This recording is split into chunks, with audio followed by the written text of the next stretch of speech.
Hello साथीहरू, welcome to my new blog. I hope सबैजना सन्चै हुनुहुन्छ होला। म पनि सन्चै छु।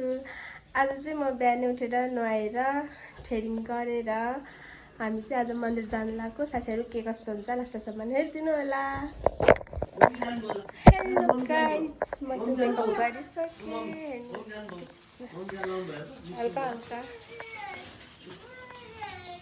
अलिअलि मैले जानेको मेकअप गरेर साथीहरू। मेरो भाइ चाहिँ भर्खरै उठेर बाबुले उठाइदिनु भयो। ल साथीहरू, अब जाने देखाउँछु कि अहिले हिँड्ने देखाउँछ साथीहरू। हामी चाहिँ यहाँ रेडी भइसक्यो। मामु छोरा काली यसले चाहिँ टिकटक बनाउने भनेछ साथीहरू। साथीहरू मेकअप सेकअप गरिकन रेडी भइसक्यौँ। बाबु चाहिँ जान रेडी भइसक्यौँ। हामी चाहिँ अब रोडको देखाउँछौँ साथीहरू। सबैजना लाइक एन्ड सब्सक्राइब गरिदिनु होला। कता राम्रो भयो त राम्रो होइन। हामी चाहिँ मन्दिर जानु लाग्छ गाइजहरू।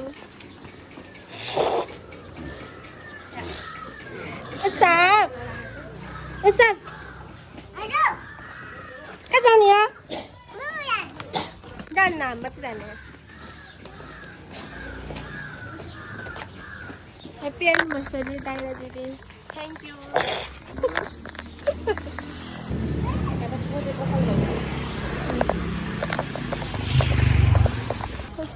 हामी चाहिँ मन्दिर आइपुग्छौँ। अनि चाहिँ हामी यहाँ सामानहरू किन्छौँ।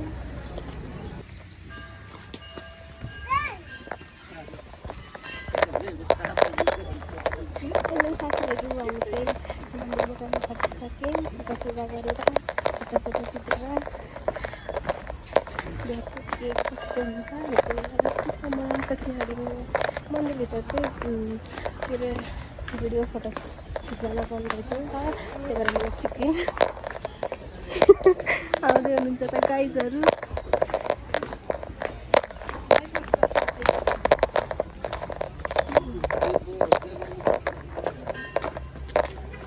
गाइजहरू मन्दिरबाट फर्क्यो। के माथि भयो त नि। ह्याप्पी एनिभर्सरी दाइ, ह्याप्पी एनिभर्सरी। केक नभएसम्म के मलाई साथीहरू मलाई केक नदिएसम्म म एनिभर्सरी भन्टाउँछु दाइले। मेरो टोकरी पनि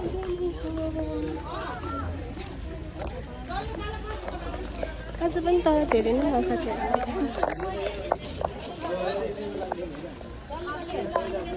हुन्छ यहाँ पानी पनि लिएर आइसक्यौँ। गर्मी भयो पानी खाँदै हो। पानी ल्यायौँ, अब पानी खान्छौँ। अनि हामी जान लाग्छौँ साथीहरू घर। हाम्रो चाहिँ यहाँ मन्दिरबाट नजिकै पर्छ क्या घर। अनि हिँड्दै जानु लाग्यो। दिदीहरू आज चाहिँ दाइरा दिदीको एनिभर्सरी बेलुकाको पनि देखाउँछ साथीहरू।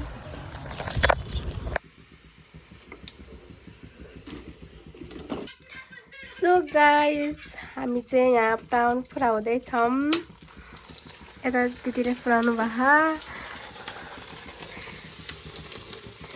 यहाँ मासु हेर्नु त साथीहरू यस्तो दामी भयो गाइज। आज एनिभर्सरीको लागि यहाँ रेडी हुँदैछ साथीहरू। अचार पनि बनाउने।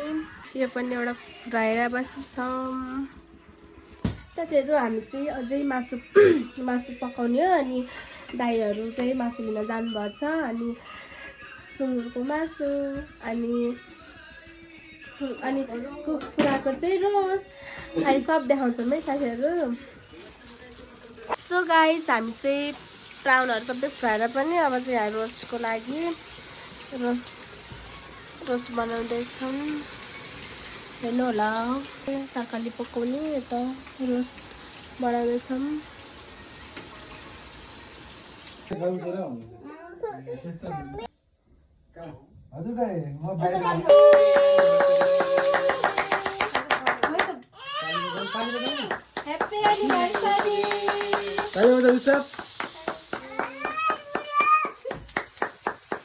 केक